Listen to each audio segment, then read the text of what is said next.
The Middle East stands on the edge of all-out war. Missiles streak across the skies between Iran and Israel as direct military confrontation replaces years of shadow conflict.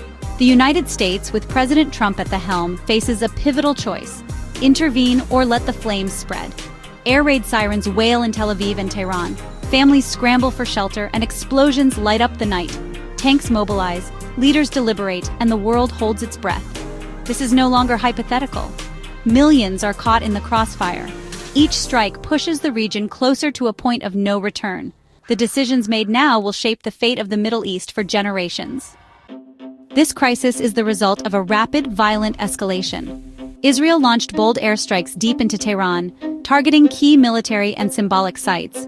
Iran's response was swift, missiles fired at Israel and U.S. bases in Qatar and Iraq, dragging America into the conflict. The world watched as Operation Annunciation of Victory unfolded, with intercepted missiles and rising tensions. Retaliation spiraled. Israel intensified airstrikes, warning civilians to flee, triggering a mass exodus from Tehran. Civilian casualties and infrastructure damage mounted, fueling outrage and fear. Each attack justifies the next, creating a deadly feedback loop. The timeline is now measured in hours, not days. The world is witnessing a cycle of retaliation with no clear off-ramp. President Trump faces a defining moment: commit the U.S. to war or hold back. Military plans for strikes on Iran's nuclear sites are ready, aiming to cripple its nuclear ambitions.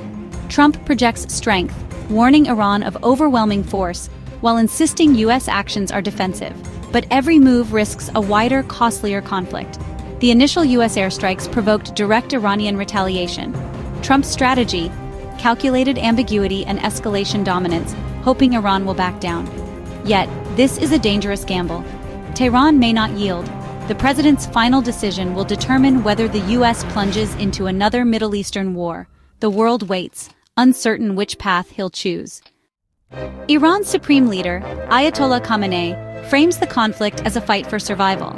He vows any further U.S. intervention will bring irreversible damage to American interests. Iran disputes claims of surgical strikes, highlighting civilian suffering and vowing resilience. The regime's strategy: make any war unbearably costly for its enemies, mobilizing proxies across the region. Iran's missile attacks on U.S. bases signal its readiness to escalate. Khamenei's doctrine is clear: showing weakness is not an option. The leadership is prepared to endure suffering and inflict pain in return. This defiance makes a diplomatic solution elusive. The region teeters on the edge of a wider conflagration. The conflict's shockwaves are global, with oil markets in turmoil. Iran threatens to close the Strait of Hormuz, risking a worldwide economic crisis. President Trump urges allies to boost oil output, but no one can fully replace lost supply. The world's dependence on this choke point is now a weapon in Iran's arsenal. International alliances are strained. China calls for restraint, the EU warns of nuclear disaster, and the UN is sidelined. Attacks on civilian sites draw condemnation, but diplomatic efforts falter. The lack of a unified global response allows the conflict to escalate unchecked. For Prime Minister Netanyahu, this is the moment to neutralize Iran's nuclear threat.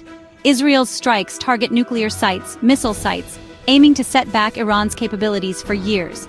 Netanyahu insists Israel will act alone if necessary, seeing a rare opportunity with U.S. support.